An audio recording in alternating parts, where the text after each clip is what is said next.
भली भाव प्रिपरेशन करा जाउची। एबे हमर कुकुडाटा कटा ही सरलानी। एबे ताकू टिके हळदी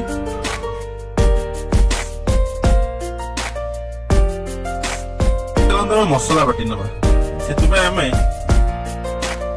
को आगे एमती ग्राइंडिंग कर दो बिना पानी देकी। हमें एती गुंड मसला व्यवहार करवानी। तापर सेतरे किछि कटा प्याज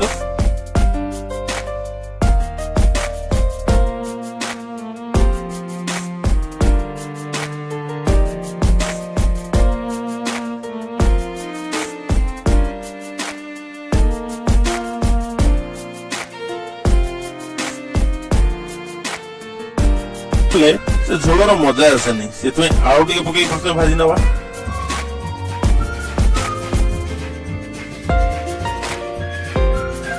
आलू टे नाली हवा पर्यंत भाजी नवा। देखंतु मोर एबे आलू भाजी रेडी हे सलानी। एबे आलू को काढी नउची। एबे से तेल रे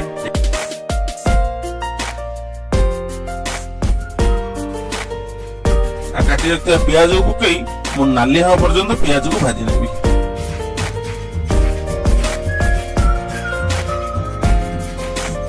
देखंतु प्याज मोर नाली हवा पर्यंत भाजी हेसलानी। एबे हमें बाटी रखते मसला को सेतरे ऐड कर नबा। आ मसला को भलो भाव रे कसी नबा। मसला जेमति सबला हमें कोसु सेही बळे मसला कसी नबा।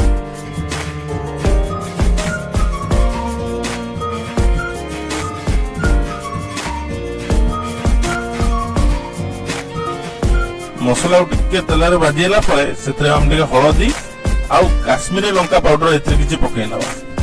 आ मसला देखंतु सुंदर भाव कसी नउची। मसला पाखा 70-80% हे सला परे हम सेतरे बिलाती पकेबा। देखंतु मु एबे बिलाती पकै देली।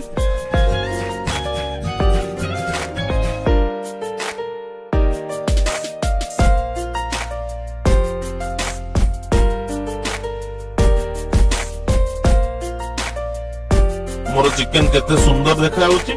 मोर चिकन मतलब 50-60% सिझी सरलानी। तापर सेतरे एबे मु भाजी रखिबा आलू को ऐड करनेली एवं एसबु को भलो भाव रे गोळै नै पुणी थरे सिझिया पई गोडी के रखिनेबी। आ मझिरे मझिरे पुणी ढाकुणी से फुटिया पई छाडनेबी।